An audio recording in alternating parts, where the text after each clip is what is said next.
गजर माऊलीचा भला माझा बहु गोड झाला आलो निजाच्या माहेरा भेटी रकुमाईच्या वरा परिहार झाला अवघा दुःखाचा मागेला आलो निजाच्या माहेरा भेटी रकुमाईच्या वरा तुका म्हणे वाणी गेली आता घेऊदनी आलो निजाच्या माहेरा भेटी रकुमाईच्या वरा विठ्ठल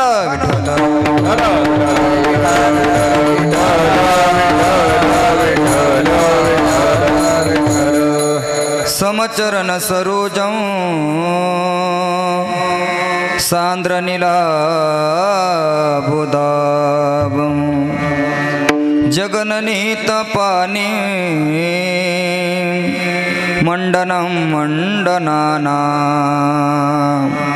तरुण तुलसी माला कंदरं कंजनेत्रं सदैधवलहासं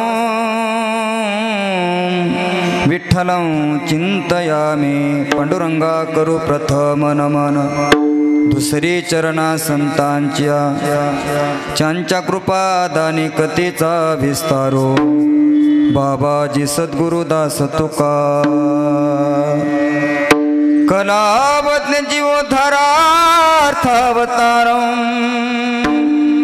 कलंकांक तेजोदिकामोदिवक्त्रं खलानिशवादापनोदारदक्षं समाधिस्थमूर्तिं भजे ज्ञानदेवं ओम नमो ज्ञानेश्वराय ओम नमो ज्ञानेश्वराय ओम नमो ज्ञानेश्वराय ओम नमो ज्ञानेश्वराय करुणा करा दयाळा करुणा करा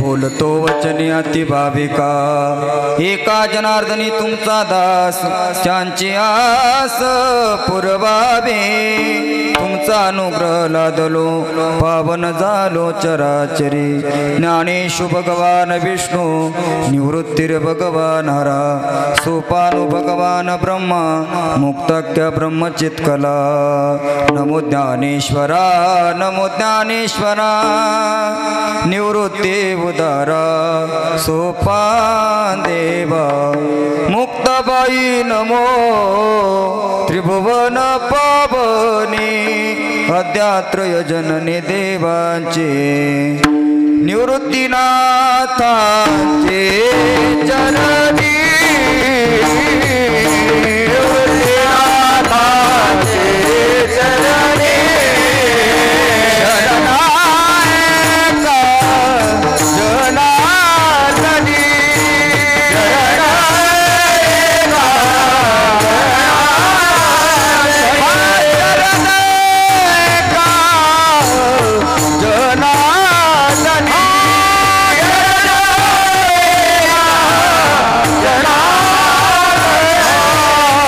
शिवे अवतार धरून गेले त्रैलोक्य पावना शिवे अवतार धरून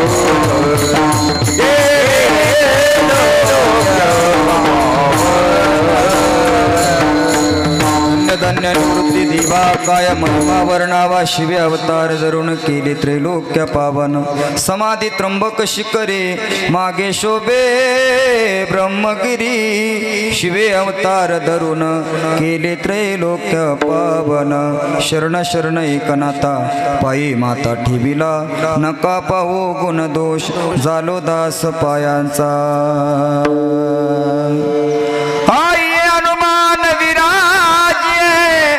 कथा करू मत्यानुसार प्रेम सहित गदी धरू पदारी पवन कुमार राधा मेरी स्वामिनी मेरा दोंजी को दास जन्म जन्म दीजिए श्री वृंदावन में वास तपो ज्ञान वैराग्य भक्ति स्वरूपं सदालंकृतं साधु संन्यास योगं मुखे यस्य वेदांत शास्त्रार्थ नितिं नमो नारायण गिरिं परब्रह्म स्वरूपं विठ्ठल विठ्ठल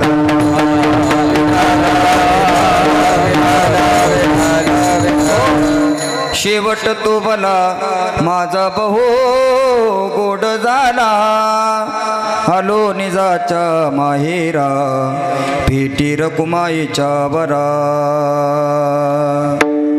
कारण कारण करुणावरून आलंय भक्तवांच्या कल्पतरू तडंदित विडंदित पितांबरधारी भगवान श्री पंढरेश पांडुरंग परमात्मा ज्ञानियांचे राजे साधकांचे मायबाप मुक्त कविले तेजनिधी भगवान श्री महावैष्णव ज्ञानोपराया विश्वगुरु श्री संत निवृत्तीनाथ दादा शांतीब्रह्म एकनाथ महाराज जगद्गुरु श्री संत तुकोबराया ब्रह्मलीन सद्गुरु नारायणगिरीजी महाराज योगीराज सद्गुरु गंगागिरीजी महाराज गुरुनाम गुरु सद्गुरु जोग महाराज ज्यांच्या प्रांगणामध्ये आपण बसलेलो आहोत अशी योगीराज सद्गुरु श्री चांगदेव महाराज आदी करून सकल संतांच्या चरणावरती विनम्र भावनेने नतमस्तक होऊन आजच्या सेवेसाठी घेतलेली दिव्य अक्षर हे वारकरी संप्रदायाच्या कलशस्थानी विराजमान असणारी जगद्गुरु श्री संत तुकोबराया जगद्गुरु श्री संत तुकोबराया आपच्या अभंगामध्ये त्यांच्या जीवनामधला शेवट कसा झाला त्यांच्या जीवनामधला शेवट गोड कसा झाला आणि तो गोड करण्यासाठी त्यांनी काय काय साधना केली याचं दिग्दर्शन करणारा याचा खुलासा देणारा याचं मार्गदर्शन करणारा याचं मार्गक्रमण सांगणारा आजच्या सेवेसाठी घेतलेला अभंग आहे विठ्ठला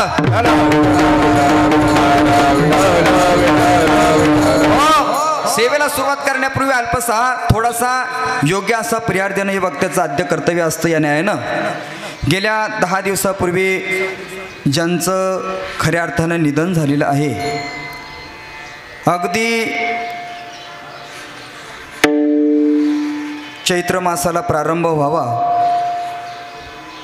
हिंदू धर्मामध्ये काही पवित्र मुहूर्त सांगितले त्यापैकी गुढीपाडवा हा एक योग्य आणि सुयोग्य असा मुहूर्त सांगितला जातो आणि अशा गुढीपाडव्याच्या पुण्यपावन पर्वावरती यांनी आपली इहलोकाची यात्रा संपवून परलोक गमन करण्यासाठी सुरुवात केलेली आहे अशी असणारे वैकुंठवासी श्री हरिभक्तीपरायण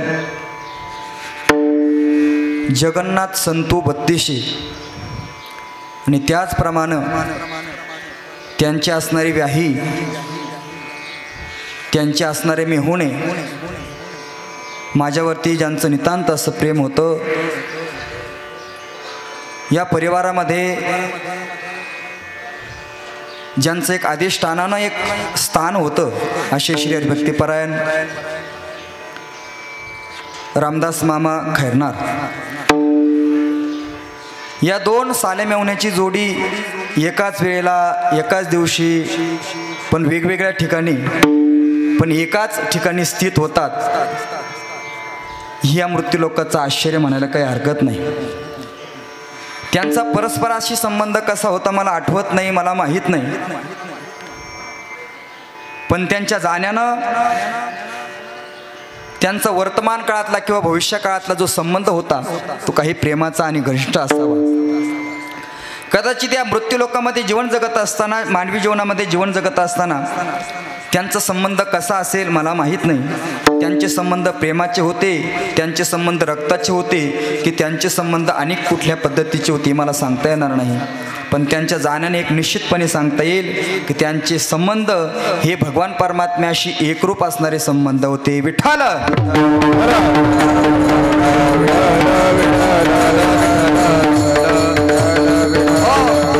या ठिकाणी दशक्रिया करावी असा अट्टहास ज्यांचा होता, असे असणारे 32 परिवारातील माझ्यावरती नितांत प्रेम करणारे आमचे दाजी सीताराम दाजी बत्तीशी आणि शहाराम दाजी बत्तीशी आणि त्यांना मार्गदर्शन करणारी आपली सगळी आप्तेष्ट नातेवाईक, इष्टमंडळी, त्यामध्ये खरे पाहुणे असतील, कांबळे पाहुणे असतील, या सर्वांच्या आग्रहास्तव या ठिकाणी ही सेवा आयोजित करण्यात आलेली आहे.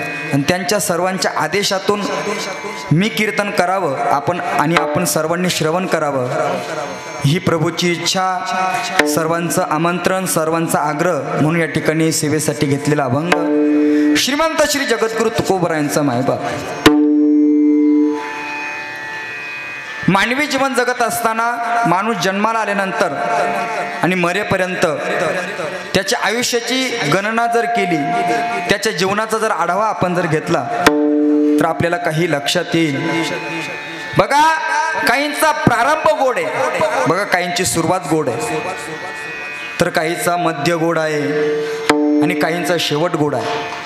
बघा, काहींचा प्रारंभ गोड आहे म्हणजे सुरुवात गोड आहे, सुरुवात चांगली आहे, मध्यही चांगला आहे आणि शेवटही चांगला आहे. काही वर्ग आपल्याला पाहायला मिळतो, काहीचा प्रारंभ म्हणजे सुरुवात चांगली आहे, मध्य थोडासा वाईट आहे, पण शेवट मात्र अतिशय गोड आहे. काहीचं जीवन आपण जर पाहू गेलो तर त्यांचा प्रारंभ थोडासा वाईट आहे, मध्य थोडासा चांगला आहे, पण शेवट मात्र अतिशय गोड आहे. काहीचं जीवन जर आपण पाहू गेलो तर आपल्याला पाहायला मिळतं त्यांचा प्रारंभही वाईट आहे, त्यांचं मध्यही वाईट आहे आणि शेवटसुद्धा वाईट आपल्याला पाहायला मिळतो. बघा, मी तुम्हाला उदाहरणानिशी सिद्धांतासहित पटवून देण्याचा मी प्रयत्न करणार आहे. बघा, 1 नंबर, ज्यांचा प्रारंभ वाईट आहे पण मध्य चांगला आहे आणि शेवट सुद्धा चांगला आहे. बघा, आपण काही मंडळी आपण प्रपंचामध्ये पाहतो, जन्माला ज्यावेळेस येतात त्यावेळेस परिस्थिती थोडीशी हालाकीची असते, परिस्थिती संघर्षाची असते. अरे काही लहान बालकांना लहानपणी आईचं प्रेम सुद्धा मिळत नाही, पण तीच बालकं थोडीशी मोठी झाली, स्वतःच्या पायावरती उभी राहतात, या जगतामध्ये इतिहास घडवतात, इतिहास घडवून शेवटपर्यंत अजरामर होऊन या जगाचा निरोप घेतात. अशी उदाहरणं आपल्याला काही पाहायला मिळतात. काही उदाहरणं आपल्याला अशी पाहायला मिळतील, काही माणसं सुरुवातीच त्यांची चांगली परिस्थिती असते, मध्य थोडासा वाईट असतो, पण शेवट मात्र अतिशय गोड असतो. त्यामध्ये जगद्गुरु श्री संत तुकोबरायांचं उदाहरण आपल्याला पाहायला मिळेल. जगद्गुरु तुकोबरायांची लौकिक परिस्थिती पाहिली, सुरुवातीची परिस्थिती जर पाहिली आपण तर आपल्याला जगद्गुरु तुकोबरायांच्या जीवनचरित्रातून असं पाहायला मिळतं, जगद्गुरु तुकोबरायांसारखा प्रपंच, जगद्गुरु तुकोबरायांसारखा परमार्थ हा खऱ्या अर्थानं कोणासारखा नव्हता.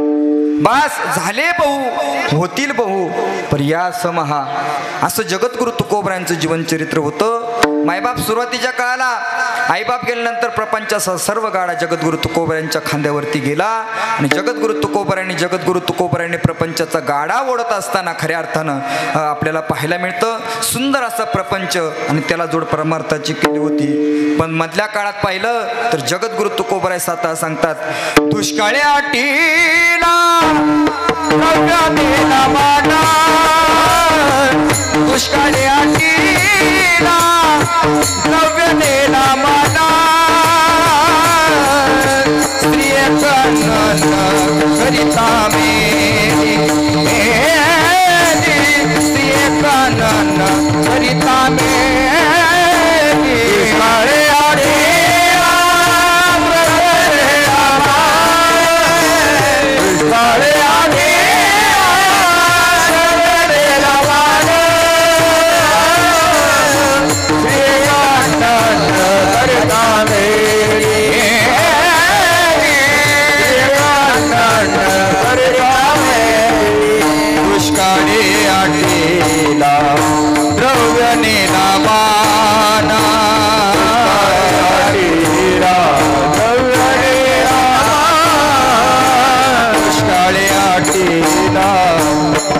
द्रव्यनेला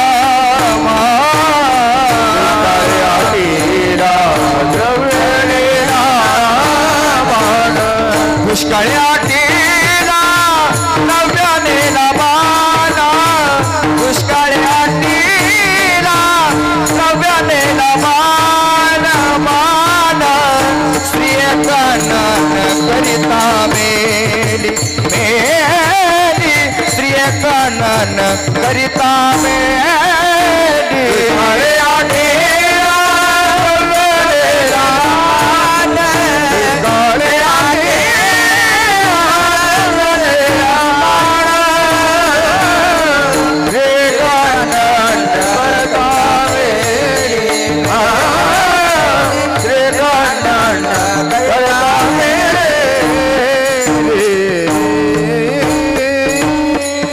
जगद्गुरु तुकोबरायांची मधली परिस्थिती आपण जर पाहिली तर मधल्या परिस्थितीमध्ये जगद्गुरु तुकोबरायांचं जीवनचरित्र अतिशय खालावलेलं हालाकीचं आपल्याला पाहायला मिळतं. जगद्गुरु तुकोबरा सांगतात दुष्काळे आटीला द्रव्यानेला मान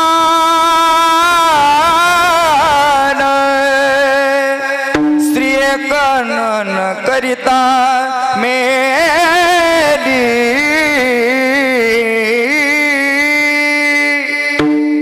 महाराज म्हणतात की बाबा दुष्काळ पडला, माझं द्रव्य गेलं, धनसंपत्ती गेली आणि मान सुद्धा गेला. बाबा या मृत्यूलोकात आपल्याला अशी काही लोक पाहायला मिळतात जो वारी चळन गा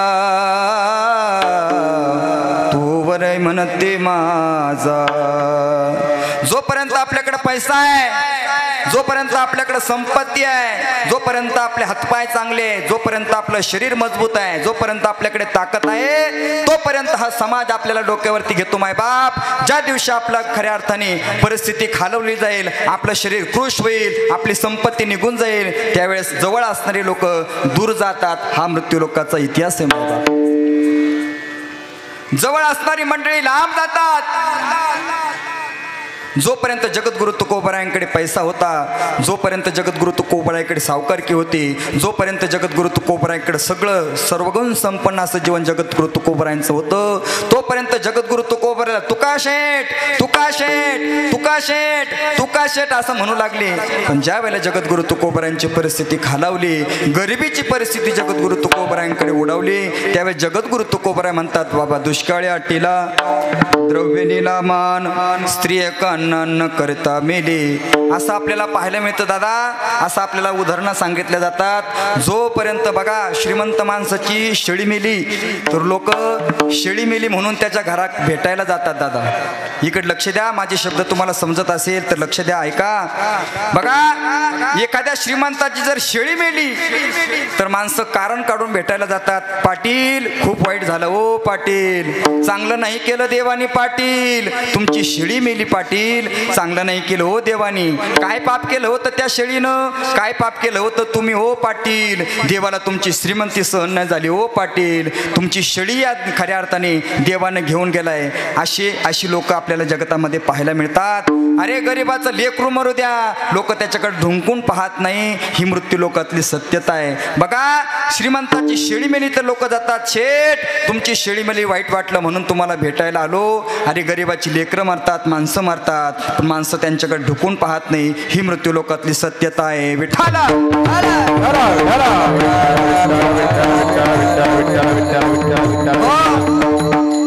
बघा जगद्गुरु तुकोबरायांचा प्रारंभ चांगला होता, मध्य थोडासा वाईट होता, पण शेवट मात्र जगद्गुरु तुकोबराय सांगतात, जगद्गुरु तुकोबराय सांगतात की महाराज माझ्या जीवनातला शेवट कसा आहे हे महाराज महाभंगाच्या पहिल्या चरणात सांगतात. शेवट तो भला, शेवट तो भला, शेवट तो भला, शेवट तो भला, शेवट तो भला, शेवट तो भला, शेवट तो भला, शेवट तो भला.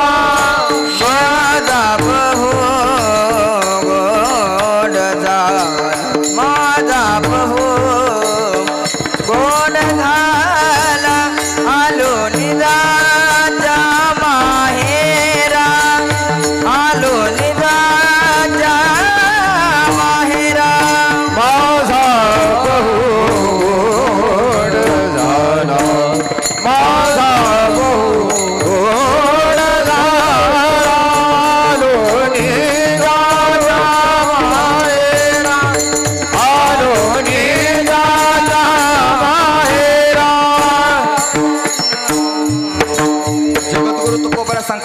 माझा शेवट कसा झाला शेवट तो भला शेवट तो भला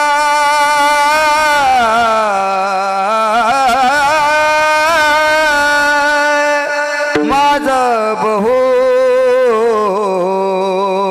गोड झाला माझा बहु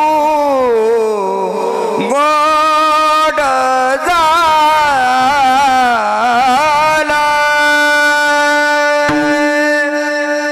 जगद्गुरु तुकोबरा सांगतो ती बाबा माझा शेवट कसा झाला बहु गोड झाला का गोड झाला का गोड झाला जगद्गुरु तुकोबरा सांगतो बाबा शेवट या कारणानं गोड झाला ते अविनाश स्वरूप असणाऱ्या भगवान परमात्म्याची आणि माझी भेट झाली दादा बघा मी सांगत होतो काहींचा प्रारंभ खऱ्या अर्थाने चांगला असेल मध्य थोडासा वाईट असेल पण शेवट मात्र गोड असेल त्यामध्ये पुराणामध्ये आपल्याला एक उदाहरण सांगितलं जातं बघा एका जणाचा प्रारंभ खूप गोड झाला अतिशय गोड झाला पोलीस बाबा भागवताचार्य म्हणून मला उदाहरण आठवलं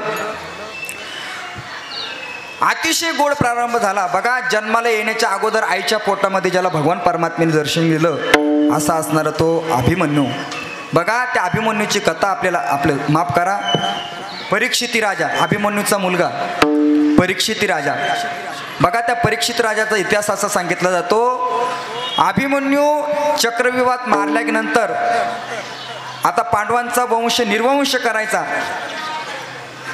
म्हणून एका जणाने त्या उत्तरेच्या गर्भावरती ब्रह्मास्त्र सोडलं मायबाप अश्वत्थामा त्याचं नाव चिरंजीव सप्त चिरंजीवापैकी तो अश्वत्थामा एक चिरंजीव सांगितला जातो त्या अश्वत्थामानं खऱ्या अर्थाने ब्रह्मास्त्र सोडलं आता पांडवांचा वंश निर्वंश करायचा पांडवांना या पृथ्वीवरून संपून टाकायचं पांडवांचा वंश पुढे वाढला नाही पाहिजे म्हणून त्या अश्वत्थाम्यानं अभिमन्यूचा मृत्यू झाल्यानंतर उत्तरेच्या गर्भात असणाऱ्या त्या वाढणाऱ्या परीक्षितीच्या वरती ब्रह्मास्त्र सोडलं आणि ब्रह्मास्त्र सोडल्यानंतर भगवान परमात्म्याला काळजी वाटू लागली भगवान परमात्म्यानं त्या अश्वत्थाम्याने ब्रह्मास्त्र सोडल्यानंतर त्या परीक्षितीचा खऱ्या अर्थाने सांभाळ करण्यासाठी परीक्षितीचं रक्षण करण्यासाठी भगवान परमात्म्यानं सुदर्शन चक्र सोडलं सुदर्शन चक्राला सुद्धा ते ब्रह्मास्त्र आवरेना म्हणून भगवान परमात्म्याने सूक्ष्म रूप धारण केलं आणि उत्तरेच्या गर्भामध्ये प्रवेश केला आणि उत्तरेच्या गर्भामध्ये जाऊन खऱ्या अर्थाने त्या परीक्षिती राजाचा त्या परीक्षितीचा खऱ्या अर्थाने सांभाळ केला परीक्षितीचं रक्षण केलं बघा प्रारंभ जन्माला येण्याच्या अगोदर ज्याला भगवान परमात्म्याचं दर्शन झालं असा तो खऱ्या अर्थाने परीक्षिती किती भाग्यवान असेल मायबाप ज्यावेळेस परीक्षिती आईच्या गर्भातून बाहेर पडला त्यावेळेस परीक्षिती हालेना चालेना कोणाकडे पाहेना कोणासोबत बोलेना रडेना असा झाला अरे सगळेजण म्हणायला लागले हा काय मुक्का आहे की काय हा काय मंदबुद्धीचा आहे की काय सगळेजण चर्चा करायला लागले मग सगळेजण चर्चा करत असताना पोरग हालेना पोरग चालेना बघा एखादं बाळ जर नुकतं जन्माला आले असेल जोपर्यंत बाळ रडत नाही तोपर्यंत ते बाळ जिवंत आहे की मेले हे लक्षात येत नाही रडत नसेल तर चिमटा घेऊ थापडा मारू या माता मावल्या त्याला रडवत असतात पोरग रडलं म्हणजे याचा अर्थ काय की पोरग जिवंत आहे बाळ जिवंत आहे असं सांगितलं जातं ते पोरग रडेना चिमटा घेतला रडेना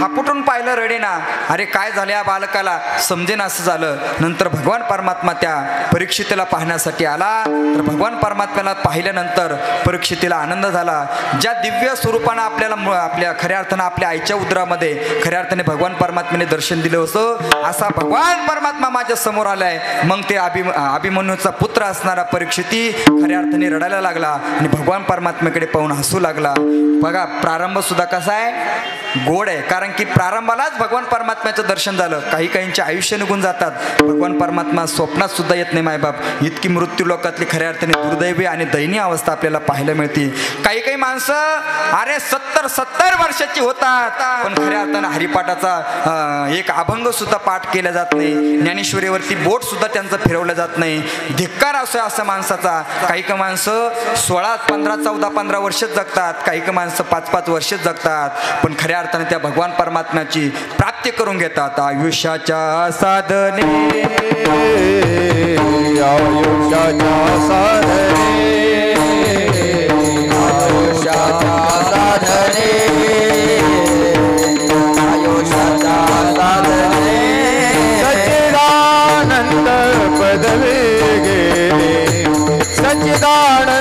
पदवी घेणे धन्यामी जन्मालो धन्यामी जन्मालो सच्चिदानंद पदवी घेणे सच्चिदानंद धन्यामी जन्मालो धन्यामी जन्मालो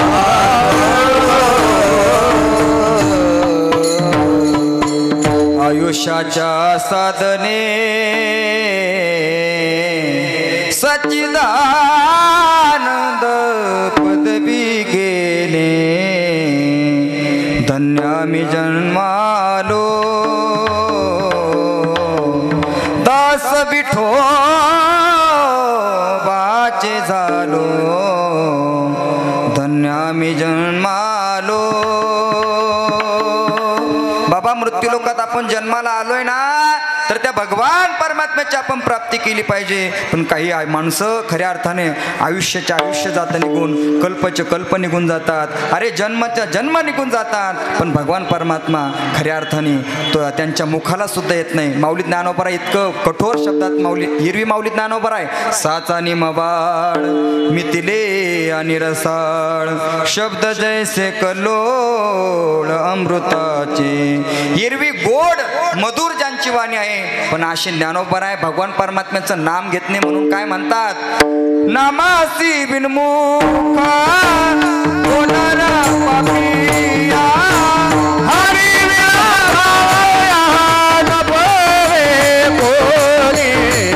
नपवे कोणी हे नामाचे बिनमुख होणारा पापिया हरी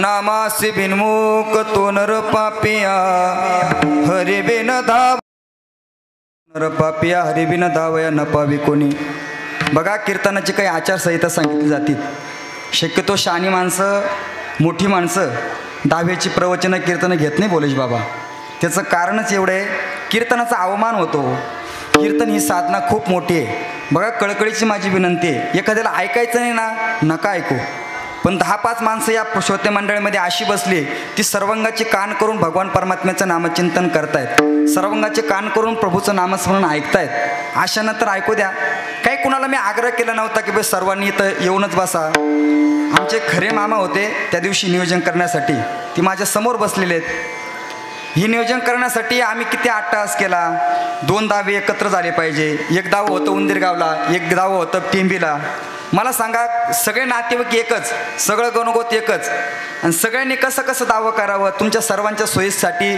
सर्वांना सोपं पडाव्यासाठी आम्ही हे नियोजन केलं 100-125 किलोमीटर अंतरावरून ही सगळी मंडळी माझ्यासोबत या ठिकाणी आली आपल्याला 5-10 मिनटं ऐकायला काय होतं बरं सांगा खुशाल तुम्ही इकडे टोळकं मांडून बसलात चांगलं वाटतं का तुम्हाला बघा बरं चांगली शिकलेली सवरलेली माणसं आपण आहात हां बोलायला नका लावजो मायबाप आमचे सुनील महाराज पवार बोलतात तोंड दिसतं महाराज लोक डायरेक्ट म्हणतात टीका करतात बाबा हे लोक समाजावरती अहो काय खोटं बोलतात बरं ते एवढ्या कठोर भाषेत तर मी बोलत नाही ना प्रेमाने बोलतोय सर्वांनी ऐका मायबाप प्रभूचे शब्द आहे अरे जगद्गुरु तुकोबारांच्या एका शब्दावरती अनेक लोकांचं कल्याण झालंय माझ्यासारख्या हजारो नाही लाखो कीर्तनकारांनी एका अभंगावरती कोटी रुपयाच्या गाड्या घेतल्यात इतकी दिव्य अक्षर जगद्गुरु तुकोबारांची आणि त्याला तुम्ही जर सामान्य समजत असाल तर धिक्कार असो तुमच्या जीवनाचा अहो एरवी आपण प्रपंचच करतो ना एरवी आम्ही प्रपंचच करतो अरे जगद्गुरु तुकोबारे स्वतः सांगतात एक पादसा एकाची दहने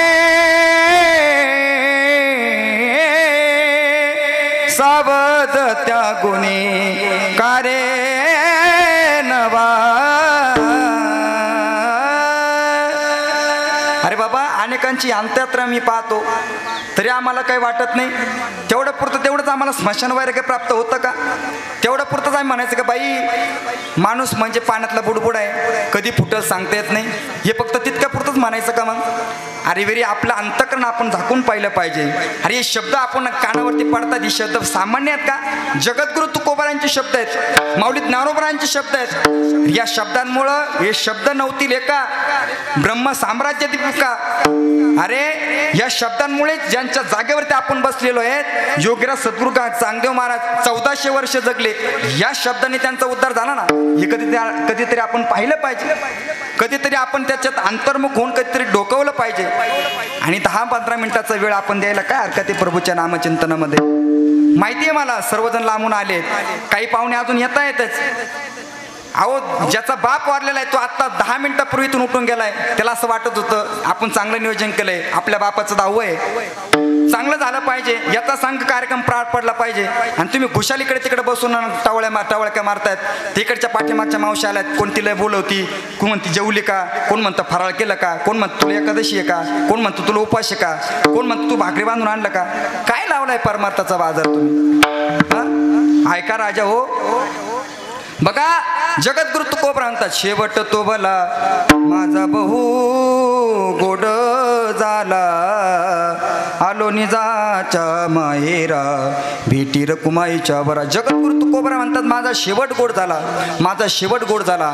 का गोड झाला तर जगद्गुरु तुकोबा म्हणतात मी निजाच्या माहेराला आलो आणि त्या भगवान परमात्म्याची भेट माझी झाली. आणि एकदा की त्या माझ्या भगवान परमात्म्याला मी भेटलो, माझा शेवट गोड झाला. का शेवट गोड झाला? जगद्गुरु तुकोबा म्हणतात किंवा माझ्या जन्मातलं जे दुःख होतं, जन्मजन्मीचं दुःख घेऊन मी माझ्यासोबत आलो होतो, या मृत्यूलोकात आलो होतो, त्या दुःखाचा खऱ्या अर्थाने परिहार झाला. परिहार झाला,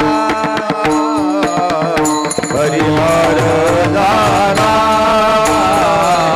परिहार झाला, परिहार झाला. अवघ्या दुःखाचा मागेला, अवघ्या दुःखाचा मागेला, आलो निजाच्या माहेरा, आलो निजाच्या माहेरा.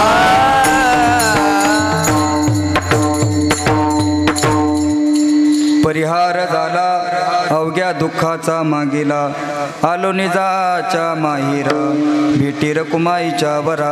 बघा मानवी जीवन जगत असताना मनुष्य या मृत्यूलोकात जन्माला येतो, त्यावेळेस अनेक जन्माचं दुःख, अनेक जन्माचं पाप, अनेक जन्माचं पुण्य घेऊन या मृत्यूलोकात जन्माला येत असतो मारे बाप. बघा आणि त्या अनेक जन्माचं पाप, अनेक जन्माचं दुःख खऱ्या अर्थाने जगद्गुरु तुकोबारायांचं नाहीसं झालं. का नाहीसं झालं तर त्या भगवान परमात्म्याला जगद्गुरु तुकोबारायांनी पाहिलं, त्या भगवान परमात्म्याची आणि जगद्गुरु तुकोबारायांची भेट झाली. खरं तर या मृत्यूलोकात आल्यानंतर त्या भगवान परमात्म्याला आपण पाहिलं पाहिजे, त्या भगवान परमात्म्याला आपण भेटलं पाहिजे, त्या भगवान परमात्म्याला प्राप्त केलं पाहिजे. त्या भगवान परमात्म्याला जर आपण प्राप्त केलं नाही तर आपलं जीवन निरर्थक आहे मायबाप.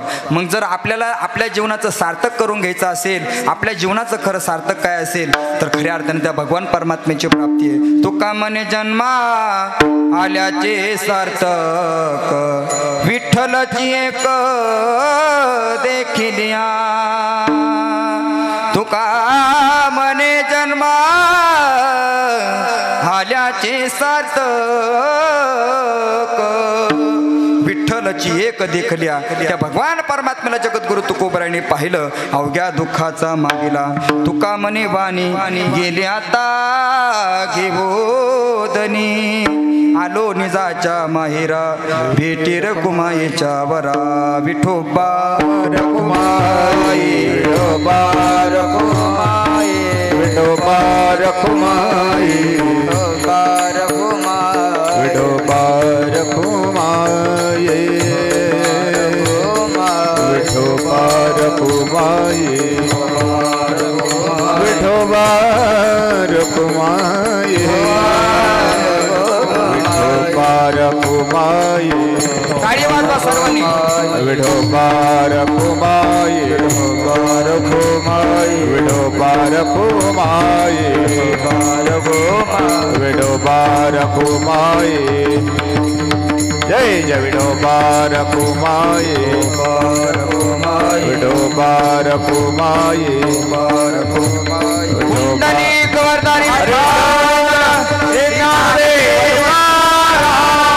पंढरीनाथ भगवान की जय. माऊली ज्ञानेश्वर महाराज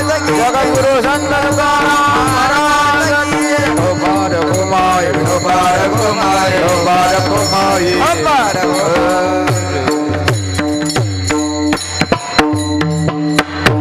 शेवट तो भला माझा बहु गोड झाला आलो निजाच्या माहेरा भेटी रकुमाईच्या बरा. बघा मानवी जीवनामध्ये जीवन जगत असताना आपला प्रारंभ कसा आहे असू द्या, आपला मध्य कसा आहे असू द्या, पण माणसानं शेवट गोड करून घेतला पाहिजे मायबाप. बघा एक उदाहरण मी तुम्हाला सांगून जाईल. बघा प्रारंभही वाईट होता, मध्यही वाईट होता, पण शेवट अतिशय गोड करून घेतला. पुराणामध्ये आपल्याला सांगितलं जातं, आपल्याला पाहायला मिळतं, आपल्याला ऐकायला मिळतं. बघा माऊली ज्ञानोबरायांची माऊली ज्ञानोबरायांची दिंडी खऱ्या अर्थाने पंढरपूरच्या दिशेने रवाना झाली होती. सर्वांगाचे कान करून ऐका दादा. अतिशय गोड उदाहरण मी तुम्हाला सांगणार आहे, अतिशय महत्त्वाचं उदाहरण मी तुम्हाला सांगणार आहे. बघा शेवट कोणाचा गोड होतो, बघा कोणाचा शेवट गोड होतो. ऐका आणि लक्ष द्या. बघा शेवट कोणाचा गोड होतो हे मी तुम्हाला सांगतोय राजा हो. शेवट तो भला माझा बहु गोड झाला. कोणाचा शेवट गोड होतो? माऊली ज्ञानोबरायांची दिंडी खऱ्या अर्थाने पंढरपूरच्या दिशेने रवाना झाली होती. माऊली ज्ञानोबरायांची दिंडीतलं भजन म्हणजे ऐकावं आणि ऐकतच राहावं असं माऊली ज्ञानोबरायांचं भजन होतं मायबाप. हे ज्ञानोबराया ज्ञानोबराया हे भजन आपण आत्ता करतो, पण माऊली ज्ञानोबराय त्यावेळेस काय भजन करत असेल? रामकृष्ण हरी जय जय रामकृष्ण हरी रामकृष्ण हरी जय जय रामकृष्ण हरी हरी रामकृष्ण हरी जय जय रामकृष्ण हरी रामकृष्ण हरी जय जय रामकृष्ण हरी रामकृष्ण हरी जय जय रामकृष्ण हरी रामकृष्ण हरी जय जय रामकृष्ण हरी.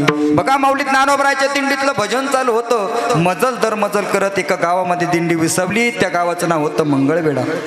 मंगळवेढा नावाचं गाव होतं. माऊली ज्ञानोबरांची दिंडी गावामध्ये येणार म्हणून संपूर्ण गाव सजलेला होता. संपूर्ण गावामध्ये खऱ्या अर्थाने दिव्य रोषणाई पसरवली होती. संपूर्ण गावामध्ये सणा समर्जन केलं होतं. प्रत्येक घराघरावरती खऱ्या अर्थाने गुढी उभारली होती, कारण माऊली ज्ञानोबराची दिंडी गावात येणार होती. माऊली ज्ञानोबराची दिंडी गावात येणार म्हणून संपूर्ण गाव सजला. माऊली ज्ञानोबरायांचं स्वागत करण्यासाठी संपूर्ण गाव सज्ज झाला होता. माऊली ज्ञानोबराची दिंडी आली. माऊली ज्ञानोबरांची दिंडी गावामध्ये प्रवेश करू लागली. जो तो आनंद घेत होता. कोणी फुगड्या खेळत होतं, कोणी भजनामध्ये तल्लीन झाला होता, कोण माऊली ज्ञानोबरांचं दर्शन घेत होतं, कोण विश्वगुरु निवृत्तनाथ दादांचं दर्शन घेत होतं, कोण आदिशक्ती मुक्ताईंचं दर्शन घेत होतं, कोण सोपान काकांना प्रणाम करत होतं. मायबाप प्रत्येक जण दिंडीमध्ये सहभागी झाला होता. प्रत्येक जण दिंडीच्या स्वागतासाठी सज्ज झाला होता. प्रत्येक जण खऱ्या अर्थाने त्या दिंडीचा आनंदामध्ये मंत्रमुग्ध झालेला होता. आणि अशा परिस्थितीमध्ये प्रत्येक गावासमोर दिव्य रोषणाई पाहायला मिळत होती. प्रत्येक गावासमोर रांगोळी काढली होती. प्रत्येक गावासमोर खऱ्या अर्थाने सडा समर्जन केलं होता. पण एक गाव असं होतं, त्या घरासमोर त्या गावामध्ये एक घर असं होतं की त्या घरासमोर सडा नव्हता, त्या घरावरती गुढी नव्हती, त्या घराला दिव्य रोषणाईने सजवलेलं नव्हतं. जणू काही स्मशान असं की काय असं ते घर आपल्याला पाहायला मिळत होतं. ते घर ज्याचं होतं त्या घराच्या मालकीचं नाव होतं श्यामा गणिका. एका वेश्येचं ते घर होतं. संपूर्ण गाव दिंडीमध्ये सहभागी झाला होता. पण त्या घरातली वेश्या असणारी गणिका असणारी श्यामा ती त्या दिंडीमध्ये सहभागी झाली नव्हती. त्या श्यामेला एक मुलगी होती, तिचं नाव होतं कानोपात्र. बघा ऐका दादा हो, सर्वांगाचे कान करून ऐका. बघा आपला वेळ संपलेला आहे, पण एवढं उदाहरण मी सांगून जातो. एवढं उदाहरण मी तुम्हाला सांगून जाईल. मायबाप त्या श्यामा गणिकेची मुलगी होती कानोपात्रा. संपूर्ण गाव सजलेला होता. संपूर्ण गाव खऱ्या अर्थाने दिंडीचं स्वागत करीत होता. संपूर्ण गाव दिंडीमध्ये सहभागी होऊन दिंडीचा आनंद घेत होता. पण श्यामा गणिकेचं घर आणि कानोपात्रा खऱ्या अर्थाने त्या दिंडीमध्ये सहभागी झाली नाही. बघा माऊली ज्ञानोबरायांचा हरिपाठ सुरू झाला. माऊली ज्ञानोबरा हरिपाठ करत होते. माऊली ज्ञानोबरा भजन करत होते. हळूहळू दिंडी विसावली आणि आता कीर्तनाची वेळ झाली. माऊली ज्ञानोबरायचं कीर्तन म्हणून आजूबाजूचा परिसर माऊली ज्ञानोबराच्या कीर्तनामध्ये खऱ्या अर्थाने सहभागी होण्यासाठी सज्ज झालेला होता. संपूर्ण गावातले लोक सहभागी झालेच होते, पण आजूबाजूच्या परिसरातली लोक सुद्धा माऊली ज्ञानोबराचं कीर्तन ऐकण्यासाठी आले होते. आणि अशा परिस्थितीमध्ये छोटीशी असणारी कानोपात्रा आपल्या आईला विचारते, आई माऊली ज्ञानोबराची दिंडी आली ग, आपण का त्या दिंडीमध्ये सहभागी झालो नाही? आपण त्या दिंडीला जायला पाहिजे होतं. माऊली ज्ञानोबरायांचं दर्शन घ्यायला पाहिजे होतं. माऊली ज्ञानोबरायांचं कीर्तन ऐकायला पाहिजे होतं. आणि अशा परिस्थितीमध्ये छोट्याशा मुलीने केलेला प्रश्न त्यावर उत्तर देत आपली आई म्हणाली, श्यामा गणिका म्हणाली. श्यामा म्हणते, कानोपात्रे ऐक, आपण या लोकांमध्ये मिसळण्यासारखे नाही आहोत. या समाजानं आपली अवहेलना करावी, या समाजानं आपला उपभोग करावा आणि या समाजानं आपला तिरस्कार करावा अशी आपली परिस्थिती आहे. आणि अशा परिस्थितीमध्ये ती श्यामागणिका खऱ्या अर्थाने आपल्या लेकीला समजून सांगू लागली. पण त्या लेकीचं मन आवरेना. ती म्हणू लागली, आई मला माऊली ज्ञानोबारायांचं दर्शन घ्यावंसं वाटतं का आई, मला माऊली ज्ञानोबारायांचं कीर्तन ऐकावंसं वाटतं. माऊली ज्ञानोबारा कीर्तन करणार. बघ ना आई, संपूर्ण गाव सजलेलं आहे. संपूर्ण गावातली लोक माऊली ज्ञानोबारायांचं कीर्तन ऐकण्यासाठी आलेले आहेत. गावातल्या परिसरातली लोक माऊली ज्ञानोबारायांचं कीर्तन ऐकण्यासाठी आलेले आहेत. मायबाप बघा, संपूर्ण गाव कीर्तन ऐकण्यासाठी गोळा झालेला आहे. परिसर कीर्तन ऐकण्यासाठी गोळा झालेला आहे. पण श्यामागणिकेची मुलगी कानोपात्र म्हणते, आई मला सुद्धा कीर्तन ऐकायला जावं असं वाटतं. आई जाऊ का ग?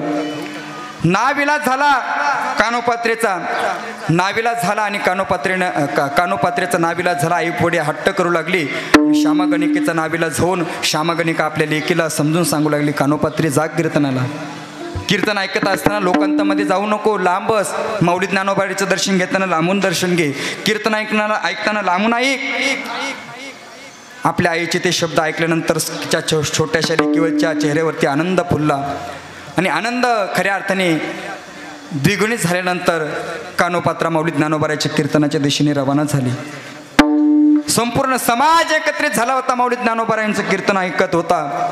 आणि कानोपात्रा सुद्धा मागे बसून माऊली ज्ञानोबारायांचं कीर्तन ऐकायला लागले. माऊली ज्ञानोबा सांगत होते, राजस सुकुमार मदनाचा पुतळा रविशेषी कळा लोपालिया कस्तुरी मळवट चंदनाचे उटी. अतिशय सुंदर असणारा भगवान परमात्मा, त्या भगवान परमात्म्याचं वर्णन माऊली ज्ञानोबा सांगायला लागले. अतिशय सुंदर असणारा भगवान परमात्मा विटेवरती उभा आहे. तू विटेवरी सके बाई वो करी कृपा भोळ्या भक्ताला पावसी वो बाई करी कृपा. बघा, भोळ्या भक्तांवरती कृपा करणारा माझा विठुराय आहे. विठेवर असणारा उभा माझा पांडुरंग परमात्मा कसा आहे. सुंदर ते दान उभे विठेवरी करकटावरे ठेवोनिया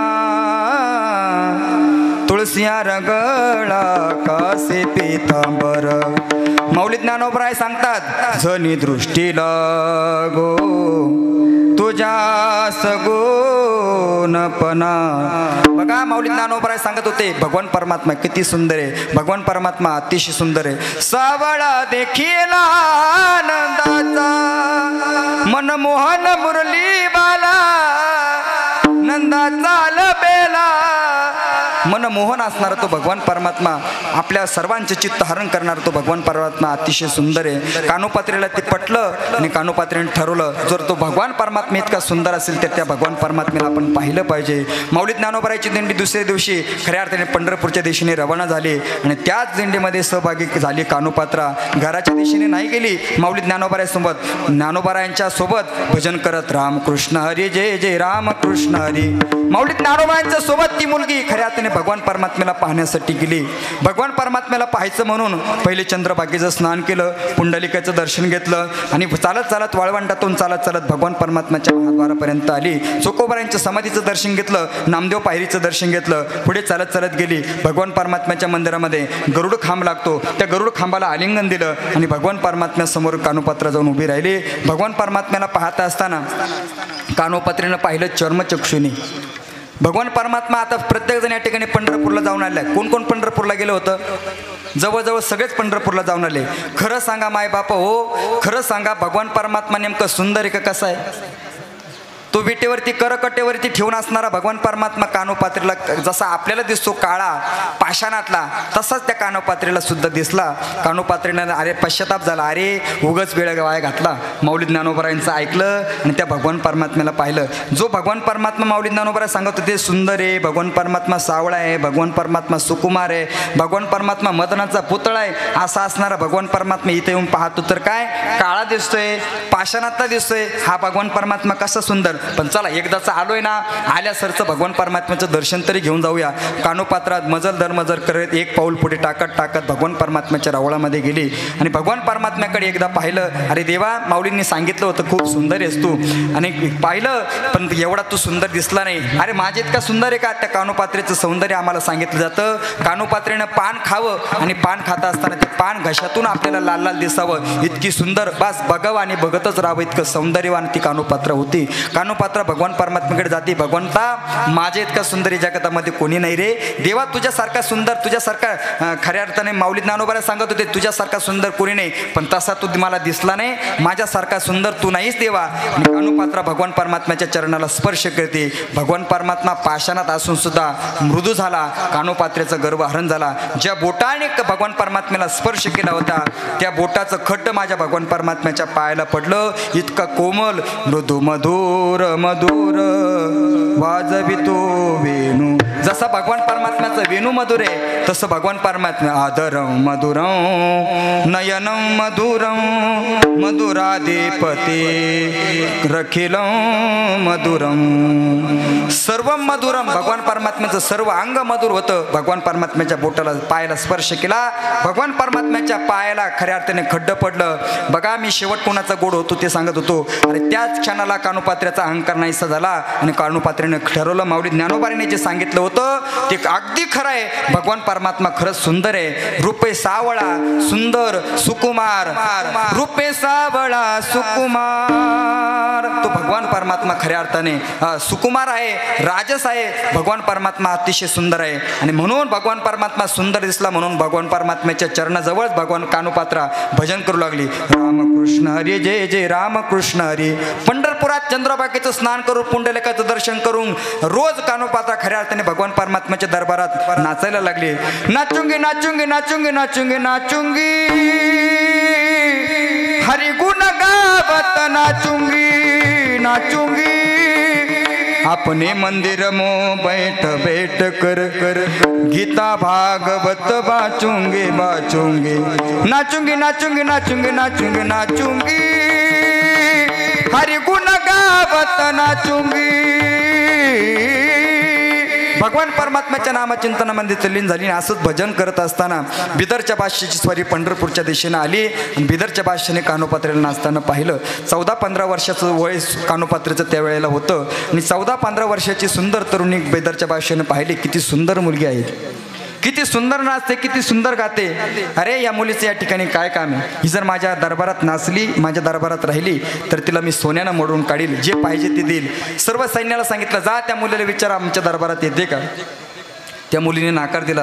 कानोपात्रेने स्पष्ट नाकार दिला, नाही मी जगेल तर देवासाठी आणि मरेल तर देवासाठी, अशा अंतकरणातला तिचा भाव होता. कानोपात्रेने सांगितलं, नाही मी तुमच्यासोबत येणार नाही, मला माझ्या भगवान परमात्म्यासोबत राहायचं आहे, भगवान परमात्म्याच्या दरबारातच राहायचं आहे, भगवान परमात्म्याच्या दरबारात भगवान परमात्म्यासोबत मला नाचायचं आहे, भगवान परमात्म्याचं गुणगानच मला फक्त गायचं आहे. मला जगायचं कोणासाठी नाही, जगेल तर देवासाठी आणि मरेल तर देवासाठी, असं तिनं ब्रीद वाक्य वापरल्यानंतर सैन्याचा नाविलाज झाला. तोपर्यंत त्याच्या दरबारात पोहोचला होता. मागून सैन्य गेलं आणि सांगू लागलं, सैन्य महाराज ती मुलगी यायला नाही म्हटली, राजे ती मुलगी यायला नाही म्हटली, बादशाह हुजूर ती मुलगी यायला नाही म्हटली. असं सांगितल्यानंतर जा तिला येत नसेल तर बळजबरीने घेऊन या, जबरदस्तीने घेऊन या. कानोपात्रीला खऱ्या अर्थाने ते सैन्य घेण्यासाठी येऊ लागलं. दरमजल करत ते कानोपात्रीला घेण्यासाठी ते सैन्य येऊ लागलं. ही बातमी कानोपात्र्याच्या कानावरती पडली. मायबाप कानोपात्र्याच्या कानावरती पडल्यानंतर कानोपात्रीला समजलं. कानोपात्रा पळत पळत भगवान परमात्म्याच्या रावळामध्ये गेले. त्या भगवान परमात्म्याला विनंती करू लागले, देवा मी शपथ घेतली होती रे देवा, जगेल तर तुझ्यासाठी मरेल तर तुझ्यासाठी, आजपासून मी कोणासाठी जगणार नाही देवा, जगेल तर तुझ्यासाठी मरेल तर तुझ्यासाठी, असं मी ब्रीद वाक्यवलं होतं देवा. मी शपथ घेतली होती देवा, माझी शपथ मोडू नकोस देवा, मला वाचव देवा, या संकटातून मला सांभाळ देवा. मला जर तू वाचवलं नाही ना देवा, मी याच ठिकाणी माझं देहाचं जे खऱ्या अर्थाने बलिदान दिल्याशिवाय राहणार नाही, याच ठिकाणी माझा देह ठेवेन. आणि तशीच परिस्थिती खऱ्या अर्थाने ओढवली. ती बिदरच्या बिदरच्या भाषेचं सैन्य खऱ्या अर्थाने कानोपात्रीला घेण्यासाठी आलं. भगवान परमात्म्याच्या रावळात आलं. कानोपात्रीला आवाज येते, ए पुरी, हे कानोपात्रा, चल तुला भाषेचं फरमान आहे, तुला दरबारामध्ये हजर व्हावं लागेल, दरबारामध्ये यावं लागेल, तुझं म्हणणं दरबारामध्ये मांडावं लागेल. आणि तरी कानोपात्र होऊ देत नाही. भगवान परमात्म्याच्या चरणावरती खऱ्या अर्थाने कानोपात्राने घट्ट मिठी मारलेली आहे. भगवान परमात्म्याच्या चरणावरती नतमस्तक झालेली कानोपात्रा. बिदरच्या भाषेचे सैनिक चिडलं आणि पळत पळत कानोपात्रेला हात लावण्यासाठी गेलं. कानोपात्रेला हात लावला, पाहतो तर काय कानोपात्र्याच्या देहामध्ये खऱ्या अर्थाने प्राण राहिला नव्हता. कानोपात्र्याने खऱ्या अर्थाने आपल्या अंतःकरणातली ज्योत, प्राणज्योत भगवान परमात्म्याच्या चरणावरती लीन केली होती. कानोपात्रा त्याच ठिकाणी गतप्राण झाली होती. बिदरच्या भाषेच्या सैन्याला खऱ्या अर्थाने भीती वाटत होती. बिदरच्या भाषेचं सैन्य त्या ठिकाणी निघून गेलं. सगळे वारकरी गोळा झाले. अरे कोण आहे ही मुलगी, कोण आहे ही मुलगी? ऐका राजा हो, शेवट कुणाचा गोड होतो, शेवट कुणाचा चांगला होतो हे मी तुम्हाला सांगतोय. बिदरच्या भाषेचं सैन्य निघून गेलं. सगळे वारकरी गोळा झाले. कोण आहे मुलगी? मंदिर अपवित्र केलं. अरे इतर वेश्याची मुलगी, मंदिर अपवित्र केलं, देव बाटला, देव बाटला, अशी सर्वांची चर्चा चालू होती. कोणी म्हणत होतं अरे किती भाग्यवान असेल ही मुलगी, किती भाग्यवान असेल ही मुलगी, भगवान परमात्म्याच्या चरणावरती आपला प्राण सोडते, किती भाग्यवान असेल ही मुलगी. कोणत्या आईनं या मुलीला जन्म दिला? कोण चांगलं म्हणत होतं, कोण वाईट म्हणत होतं, कोण चर्चा करत होतं, कोण खूप चर्चा करत होतं. प्रत्येकजण त्याच्या परीनं त्या कानोपात्रीच्या मृत्यूविषयी चर्चा मांडत होतं, मत मांडत होतं. आणि अशा परिस्थितीमध्ये सगळी ब्राह्मण गोळा झाली आणि त्यामध्ये अनंत शास्त्री बडवे नावाचे एक ब्राह्मण होऊन गेले. ते ब्राह्मण आले, ते म्हणते थांबा, खबरदार तिच्या अंगाला हात लावू नका, तिच्या प्रेताला हात लावू नका. आणि अशा परिस्थितीमध्ये तिच्या प्रेताला हात लावू नका म्हटल्यानंतर मग करायचं काय? करायचं तर काय? कोण म्हणत होतं तिचे तुकडे तुकडे करा, बाहेर नेऊन जाळा, कोण म्हणत होतं चंद्रभागेच्या पाण्यामध्ये सोडून द्या, कोण म्हणत अरे मंदिर धुवून काढा, कोण म्हणत होतं मंदिर स्वच्छ करा. पण अनंत शास्त्री बडे म्हणले थांबा, ज्या अर्थी ही मुलगी भगवान परमात्म्याच्या चरणावरती आपला देह खऱ्या अर्थाने बलिदानित करते, त्या अर्थी या मुलीचा देह सामान्य नाही, या मुलीची कीर्ती सामान्य नाही, या मुलीची भक्ती सामान्य नाही. म्हणून काय करायचं? तर अनंत शास्त्री बडवेंनी एक महत्त्वाचा सल्ला दिला. ज्या अर्थी मुलगी या मंदिरामध्ये प्राण सोडते त्या अर्थी मुलगी सामान्य नाही, भगवान परमात्म्यानंच तिला आपल्या ज्योतीमध्ये खऱ्या अर्थाने विलीन करून घेतलेला आहे. आणि अशा परिस्थितीमध्ये भगवान परमात्मा नक्की मला काहीतरी कौल देईल आणि भगवान परमात्म्याचा जो कौल येईल त्यानंतर खऱ्या अर्थाने आपण हिच्या देहाची खऱ्या अर्थाने विल्हेवाट लावल्याशिवाय राहणार नाही. म्हणून भगवान परमात्म्याच्या मंदिरामध्ये, भगवान परमात्म्याच्या रावळामध्ये अनंत शास्त्री बडवे रात्रीच्या वेळेला झोपले. आणि अनंत शास्त्री बडवेच्या शेजारी कानोपात्रेचं प्रेत पडलेलं होतं. आणि झोपेच्या अवस्थेमध्ये अनंत शास्त्री बडवेंच्या खऱ्या अर्थाने स्वप्नामध्ये पांडुरंग परमात्मा आला आणि अनंत शास्त्रींना आवाज देऊ लागला, हे अनंता, हे अनंता, हे अनंता, अनंता रे, कानोपात्राती पवित्रा, धन्य कानोपात्राची झाली भाग्याची, भेटी झाली ज्ञान देवाची मनोनिया. ही कानोपात्रा भाग्यवान आहे, माऊली ज्ञानोबराच्या संगतीत गेली. ही कानोपात्रा माझी एकनिष्ठ भक्त आहे, तिला माझ्या खऱ्या अर्थाने माझ्या चरणाजवळच तिला जागा द्या. अनंत शास्त्री बडवे उठले, भगवान परमात्म्याच्या कौलाचं दर्शन घेतलं, भगवान परमात्म्याचं दर्शन घेतलं आणि सर्व गावकऱ्यांना, ग्रामस्थांना, पंढरपूरवासियांना एकत्रित करून सांगू लागले, भगवान परमात्म्याने असा असा कौल दिला, कानोपात्रा ही माझी भक्त आहेत, कानोपात्रेला माझ्या चरणाजवळ खऱ्या अर्थाने जागा दिली. आज सुद्धा आपण चंद्रभागेचं स्नान केल्यानंतर बारीला लागतो आणि बारीला लागून वरच्या कठड्यावर ज्यावेळेस खाली रावळामध्ये प्रवेश करतो त्यावेळेस आपल्याला एक वाळलेलं झाड दिसतं मायबाप, हे कानोपात्रेच्या समाधीवरती उगलेलं झाड आहे मायबाप. बघा मी सांगत होतो त्या कानोपात्रेचा जन्म एका वेशीच्या कुळात झाला, मध्य सुद्धा खऱ्या अर्थाने वेशीच्या कुळामध्येच गेला, पण शेवट किती गोड झाला बघा. शेवट तो भला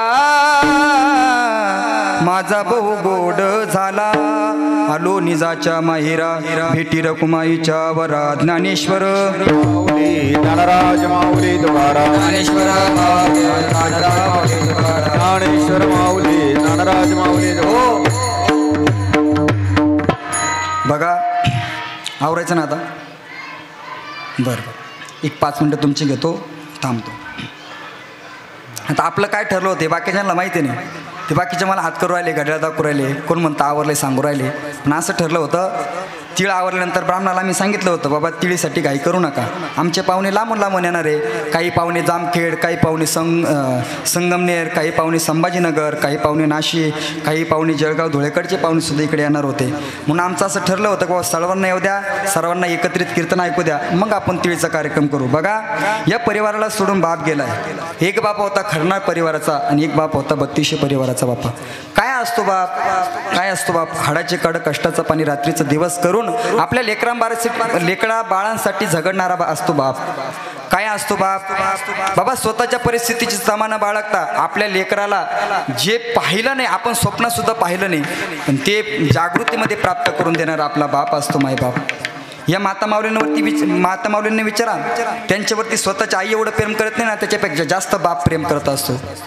किती प्रेम करतो? खूप प्रेम करतो मायबाप. तो बाप जोपर्यंत आहे ना दाजी, तोपर्यंत बापाचं महत्त्व कळत नाही. ज्या दिवशी बाप निघून जातो ना, त्या दिवशी आपल्याला बाप समजतो.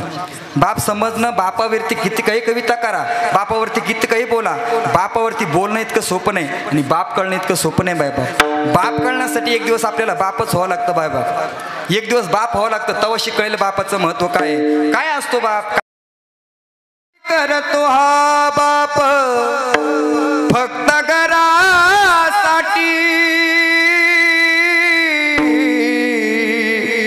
जन्मभराचे रडतो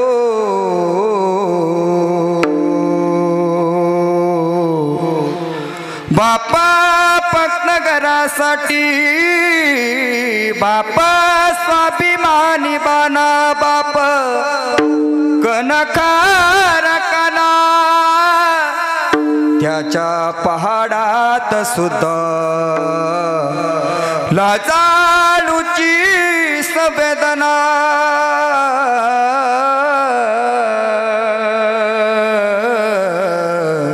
बाप जोपर्यंत जिवंत आहे ना दाजी, तोपर्यंत बाप लक्षात येत नाही. बाप लक्षात येत नाही बाप तोपर्यंत. ज्या दिवशी बाप निघून जातो ना, त्यावेळेस इकडे पाहावं का माझा बाप भेटेल का, तिकडे पाहिल्यानंतर माझा बाप भेटेल का, समोर पाहिल्यानंतर माझा बाप दिसेल का. अरे बाप कसाही असू द्या हो, कसाही असू द्या आपला बाप, आणि अगदी कसाही असू द्या, बाप तो बाप असतो. किती प्रेम करतो बाप. बाबा अतिशय प्रतिकूल परिस्थितीमधून जीवन जगत असताना अनुकूल परिस्थिती आपल्या लेकरांसाठी आणून देतो, तो असतो बाप. काय असतो बाप? अहो प्रत्येकजण आईचं कौतुक करतो भोलेश बाबा, प्रत्येकजण आईचं कौतुक करतो. कोणी बापासाठी बोलायलाच तयार नाही. का बोलत नाही? बाप कठोर बोलतो म्हणून.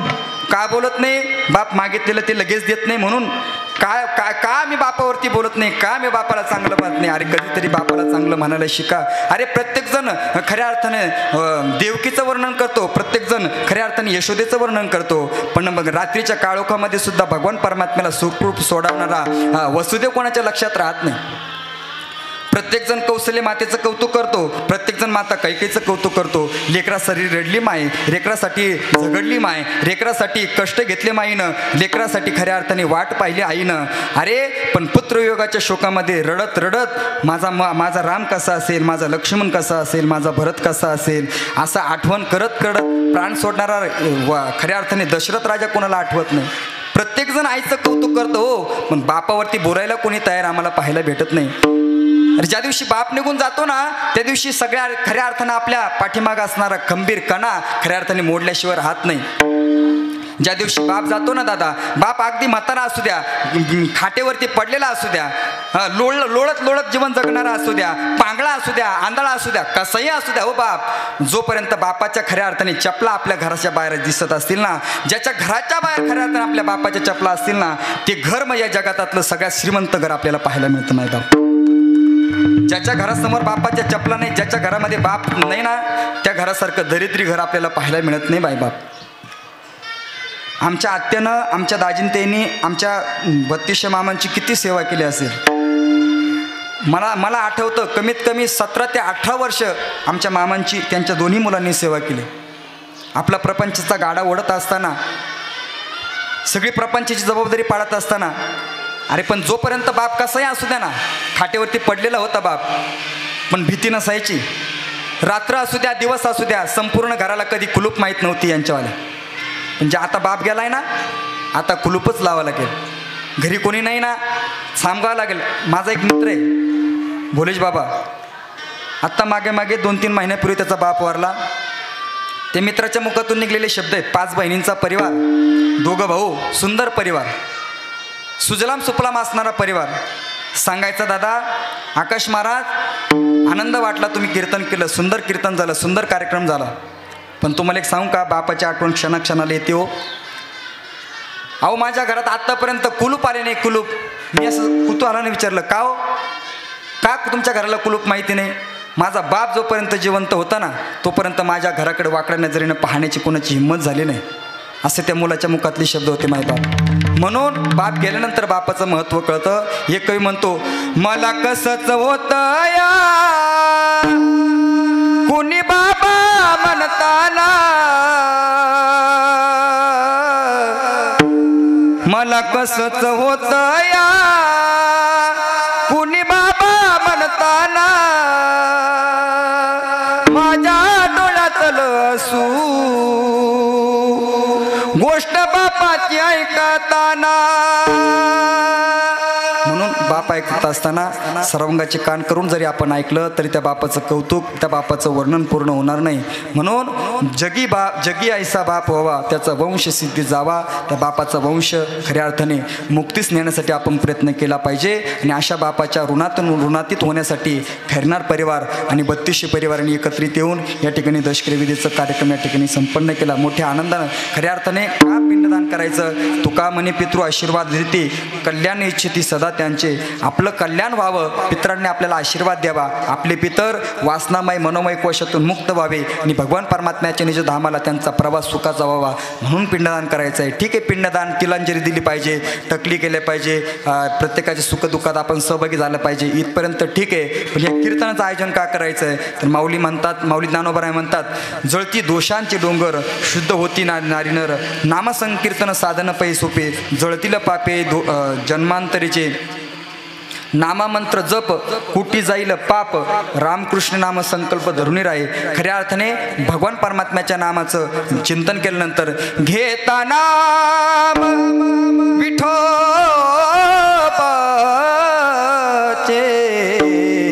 पर्वत जळती पापाचे.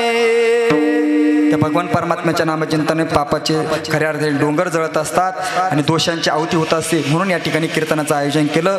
झालेली सेवा भगवान परमात्म्याच्या चरणी समर्पित करत असताना आमच्या रामदास मामा खैरनार यांना जाऊन आज 10 दिवस पूर्ण झाले. आणि त्याचप्रमाणे आमचे जगन्नाथ संतू 32 मामांना जाऊन सुद्धा आज 10 दिवस पूर्ण झाले. त्यांच्या दशक्रिया विधीच्या निमित्ताने तुम्ही आम्ही सगळे सोयरे आपतिष्ठ नाते गणगोत्र या ठिकाणी जमलेला आहात. बघा, सुंदर असा कार्यक्रम या ठिकाणी संपन्न झाला आहे. 32 परिवाराची आणि खैरनार परिवाराची इच्छा होती साले मिळून एकत्रित एकतर राहत नाही, पण जाताना मात्र सोबत गेले. म्हणून हा 8 तास त्यांच्या अंतःकरणात होता. ना भूतो ना भविष्यती आता असा इतिहास खऱ्या अर्थाने 2 साले मिळून घडवलेला आहे, 2 व्याहीने घडलेला आहे. आता आम्ही पाहतो व्यायाचं अजिबात जमत नाही महाराज. किती जीवाचे राहू द्या, सुरुवातीला एकदम कट्टर मित्र असतात, पण शेवटच्या काळामध्ये ज्या दिवशी लेकराबाळांचे लग्न होतात ना, त्यावेळेस व्यायाचं अजिबात जमत नाही. पण ही कशी व्याही होते, येताना सुद्धा जीवन जगत असताना सुद्धा अतिशय सुंदर जीवन त्यांनी दोघांनी सोबत जगलं. नंतरच्या काळामध्ये सुद्धा खऱ्या अर्थाने सुंदर भगवान परमात्म्याचा निरोप त्यांनी घेतला. भगवान परमात्मा नक्कीच त्यांना आपल्या चरणाजवळ जागा देणार आहे. खैरनार मामाच्या परिवारामध्ये संपूर्ण समस्त खैरनार परिवार असेल, त्यामध्ये आमचे बाळूदाजी खैरनार असेल, सुरेशदाजी खैरनार असेल, अजयदाजी खैरनार असेल, त्याचप्रमाणे 32 परिवारामध्ये शहारामदाजी 32 असतील, सीतारामदाजी 32 असतील, त्यांच्या भगिनी संपूर्ण 32 परिवार खैरनार परिवार. या खैरनार आणि 32 परिवाराच्या सुखदुःखात सर्वजण सामील झालात. सर्वांच्या चरणी एकदा मी नतमस्तक होतो. या सेवेसाठी आवर्जून उपस्थित असणारे महाराष्ट्रातील ख्यातनाम मंडळी या ठिकाणी माझ्या प्रेमास्तव आग्रहास्तव या ठिकाणी उपस्थित राहिले. त्यामध्ये महाराष्ट्रातील ख्यातनाम गायनाचार्य, माझ्यावरती ज्यांचं जीवापाड प्रेम आहे, माझ्यावरती लहान भावाप्रमाणे जे प्रेम करतात, माझ्या सुखदुःखात नेहमी माझ्यासोबत असतात, माझे जिवलग मित्र, पुणे जिल्ह्यामध्ये मावळ तालुका आणि त्या मावळ तालुक्यामध्ये रहिवाशी असणारे माझे जिवलग मित्र भोलेश महाराज ठाकूर, अतिशय वारकरी जीवन, भगवान परमात्म्याचे भक्तिमय जीवन जगणारं व्यक्तिमत्व. त्याचप्रमाणे माझ्या लहान भावासारखे असणारे माझे जिवलग मित्र शैलेश महाराज यमगर हे सुद्धा या ठिकाणी उपस्थित आहेत. त्याचप्रमाणे महाराष्ट्रातील ख्यातनाम मृदंगाचार्य माझ्या सुखदुःखात नेहमी माझ्यासोबत असतात. माझे प्रवीण महाराज शिंदे बहादुरीकर वडनेर भैरव सप्तशृंगीगड परिसरातलं एक नामांकित व्यक्तिमत्व म्हणून त्यांच्याकडे पाहिलं जातं. अशी प्रवीण महाराज, भोलेश महाराज आणि शैलेश महाराज सर्वजण या सेवेसाठी उपस्थित राहिले. सर्वांच्या चरणी नतमस्तक होतो, आभार मानतो. त्याचप्रमाणे माझ्यावरती जीवापाड प्रेम करणारं व्यक्तिमत्व माझे बंधुराज असणारे आमचे गोकुळ भाऊ बिंचू. महाराष्ट्रामध्ये काही टॉप 10मध्ये साऊंड आपल्याला पाहायला मिळतात. टॉप 10 साऊंड आपल्याला पाहायला मिळतात. टॉपच्या साऊंड लेवलमध्ये ज्या 10 साऊंडमध्ये ज्यांचं नाव आवर्जून घेतलं जातं अशी गोकुळ भाऊ बिंचू हे सुद्धा या ठिकाणी उपस्थित आहेत. जोरदार टाळ्या त्यांच्यासाठी झाल्या पाहिजे. त्याचप्रमाणे माझ्यावरती बंधुवत प्रेम करणारा माझा जिवलग सखा विनोद दादा कांगणे हा सुद्धा यूट्यूब चॅनलला या ठिकाणी घेऊन आलेला आहे. काय चॅनल यूट्यूबचं नाव? गजर माऊलीचा चॅनल. बघा अतिशय माझं द्या सोडून पण महाराष्ट्रातील ख्यातनाम कीर्तनकाराची कीर्तनं त्यांच्यावरती या गजर माऊलीच्या चॅनलवरती तुम्हाला ऐकायला भेटतील. महाराष्ट्रातील ख्यातनाम भजनाचार्यांचं भजनं तुम्हाला त्या यूट्यूब चॅनलवरती ऐकायला भेटतील. त्या चॅनलसुद्धा सर्वांनी सबस्क्राईब करायचं आहे आणि त्यांचे सबस्क्रायबर वाढून आपली माणसं, आपली माती, आपली माणसं पुढे नेण्याचं आपण काम केलं पाहिजे. या सेवेसाठी विनकरे बाबा या ठिकाणी उपस्थित आहेत. मागे दोन्ही सोळशे मामा या ठिकाणी उपस्थित आहेत. त्या ठिकाणी टाकळीकर या ठिकाणी उपस्थित आहेत. महाराज या ठिकाणी उपस्थित आहेत.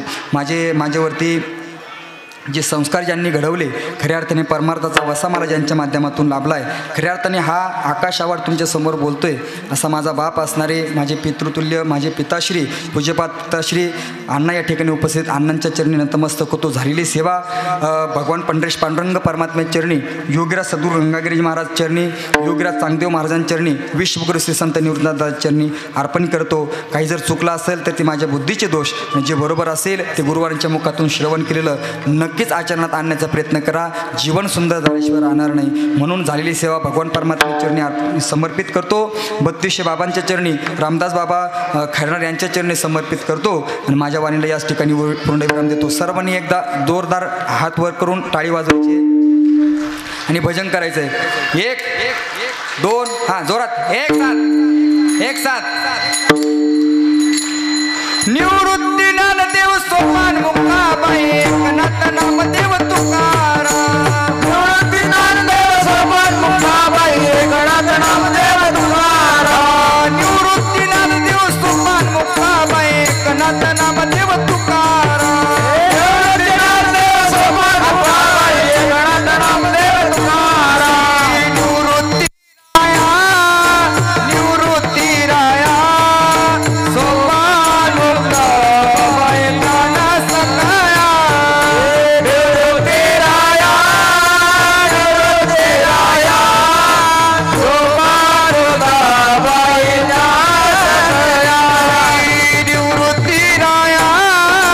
निवृत्ती राया सोपान मुक्ताबाई ज्ञान सखाया. निवृत्ती राया सोपान मुक्ताबाई ज्ञान सखाया.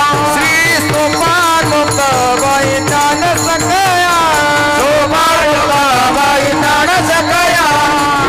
विठ्ठल जय जय विठ्ठल जय विठ्ठल जय विठ्ठल विठ्ठल जय जय विठ्ठल. हा